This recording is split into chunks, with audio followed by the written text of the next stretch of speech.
আসসালামু আলাইকুম।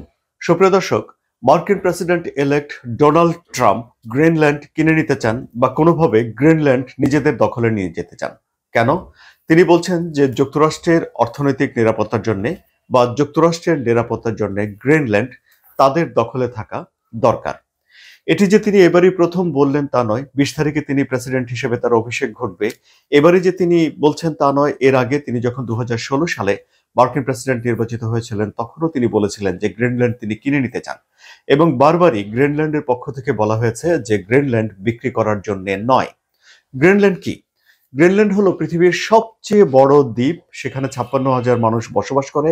এটি বরফে আচ্ছাদিত এবং এটি হলো ডেনমার্কের একটি স্বায়ত্তশাসিত অঞ্চল। কেন স্বায়ত্তশাসিত অঞ্চল? কারণ গ্রিনল্যান্ড একসময় ডেনমার্কের কলোনি ছিল, উপনিবেশ ছিল। এখন ডেনমার্কের অধীনে গ্রিনল্যান্ড আছে, কিন্তু গ্রিনল্যান্ড নিজেদের শাসন নিজেরা করে, স্বায়ত্তশাসিত। এর আগে কিনে নেওয়ার চেষ্টা এবং এবারের চেষ্টা, দুই চেষ্টার মধ্যে কি কোনো পার্থক্য আছে? হ্যাঁ সুপ্রিয় দর্শক, দুই চেষ্টার মধ্যে একটা বড় ধরনের পার্থক্য আছে। এবারে সাংবাদিকরা ডোনাল্ড ট্রাম্পের কাছে জানতে চেয়েছিল কোনো ধরনের সামরিক বা অর্থনৈতিক বল প্রয়োগ করবেন না, এ ব্যাপারে তিনি নিশ্চিত করেন কিনা। জবাবে ডোনাল্ড ট্রাম্প খোলামেলা বলেছেন যে এই ধরনের নিশ্চয়তা তিনি দিচ্ছেন না। এর অর্থ তাহলে কি দাঁড়ায়? দরকার হলে ডোনাল্ড ট্রাম্প অর্থনৈতিক বা সামরিক বল প্রয়োগ করবেন সেখানে? যুক্তরাষ্ট্র একটা নেটোভুক্ত দেশ, আবার ডেনমার্কও একটা নেটোভুক্ত দেশ।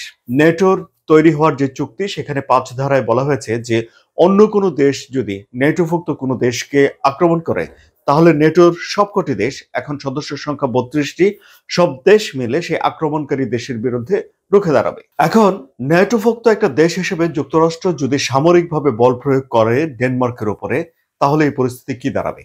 এটি কি আপনারা ভাবতে পারেন? আমেরিকান প্রেসিডেন্ট হিসেবে ডোনাল্ড ট্রাম্পই কি প্রথম এই গ্রিনল্যান্ডকে নিজেদের করে পেতে চাইছে? না। এর আগে ১৮৬৭ সালে প্রেসিডেন্ট অ্যান্ড্রু জনসন আলাস্কা কিনে নিয়েছিলেন, আপনাদের মনে আছে। রাশিয়া এত বড় একটা দেশ, এখনো রাশিয়া পৃথিবীর সবচেয়ে বড় দেশ এবং সোভিয়েত ইউনিয়নের সময় তো সেটি আরো অনেক বড় ছিল। তারা ঠিক আলাস্কা মেনটেন করতে পারতো না, ফলে তারা আলাস্কা বিক্রি করে দিয়েছিল যুক্তরাষ্ট্রের কাছে।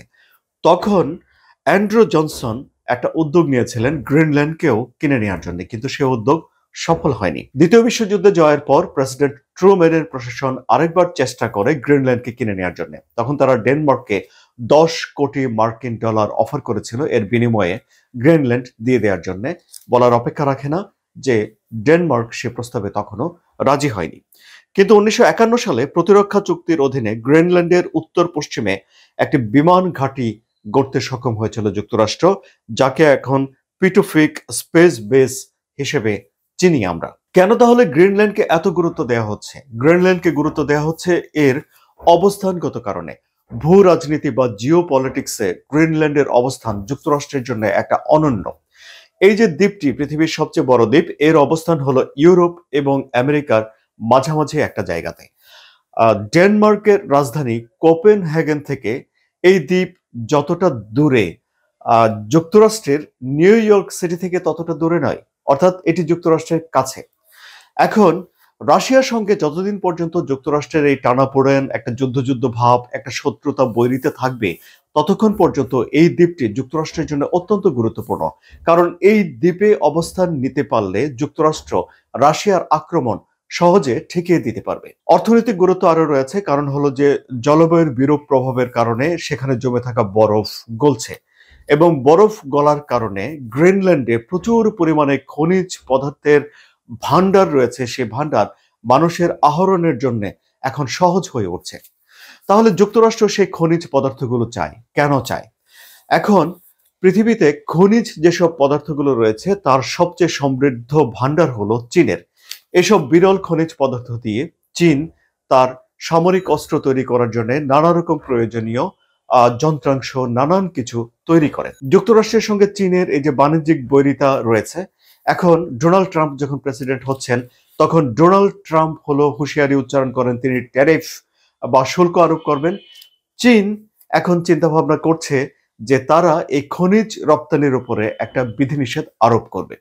তাহলে খনিজ পদার্থ রপ্তানির উপর চীন যদি বিধিনিষেধ আরোপ করে, যুক্তরাষ্ট্র যদি যথেষ্ট এবং পর্যাপ্ত পরিমাণে খনিজ পদার্থ না পায়, তাহলে তার সামরিক ইন্ডাস্ট্রিতে এর একটা নেতিবাচক প্রভাব পড়বে এবং সামরিক ইন্ডাস্ট্রি শক্তিশালী না হলে পরাশক্তি হিসেবে যুক্তরাষ্ট্র তাদের নিজেদের যে শক্তিমত্তা দেখিয়ে আসছে, সেই শক্তিমত্তার উপরেও একটা নেতিবাচক প্রভাব পড়তে পারে বলেই বিশ্লেষকদের ধারণা। সুতরাং ডোনাল্ড ট্রাম্প চান নিজের নিরাপত্তা নিশ্চিত করার জন্য ওই দ্বীপের উপরে একটা দখল রাখতে এবং ওই দ্বীপে যে খনিজের ভান্ডার রয়েছে সেই ভান্ডারের উপরে যুক্তরাষ্ট্রের দখল নিশ্চিত করতে। এখন সুপ্রিয় দর্শক, এই যে ডোনাল্ড ট্রাম্প চেয়ারে বসার আগেই পানামা খালে নিজেদের নিয়ন্ত্রণ আবারও প্রতিষ্ঠা করা, কানাডাকে তাদের 51তম স্টেট বানিয়ে ফেলার অফার দেয়া এবং গ্রিনল্যান্ডকে কিনে নেওয়া, দখল করার জন্য যেসব কথাগুলোকে বলছেন, এটি অনেকে ট্রল বা রসিকতা হিসেবে উড়িয়ে দিচ্ছেন। কিন্তু শেষমেশ আমরা দেখতে পেলাম যে কানাডা এই বিষয়টিকে সিরিয়াসলি নিয়েছে, কারণ কানাডার প্রধানমন্ত্রী জাস্টিন ট্রুডো এর একটি জবাব দিয়েছে। আর গ্রিনল্যান্ডের ক্ষেত্রে আমরা দেখতে পেলাম যে ডোনাল্ড ট্রাম্পের ছেলে গ্রিনল্যান্ডে গেছেন সেখানে ঘুরে দেখতে এবং এটিকে তিনি আনন্দ ভ্রমণী হিসেবে দেখেছেন। এখন শেষ পর্যন্ত এই গ্রিনল্যান্ড নিজেদের করে পাওয়ার জন্য ডোনাল্ড ট্রাম্প কি কি ব্যবস্থা নেন এবং এর ফলে কি ধরনের জটিলতা তৈরি হয় সেটি একটা দেখার বিষয়। সুপ্রিয় দর্শক, আপনাদের কি মনে হয় শেষ পর্যন্ত কি এটি প্রমাণ হবে যে ডোনাল্ড ট্রাম্প গ্রিনল্যান্ড নিয়ে আসলে একটা রসিকতা করেছিলেন, নাকি সত্যি সত্যি গ্রিনল্যান্ডকে তিনি নিজেদের করে পেতে চান? কমেন্টে জানান। এই আলোচনা যদি ভালো লাগে তাহলে সাবস্ক্রাইব করে সঙ্গেই থাকুন। ধন্যবাদ সবাইকে।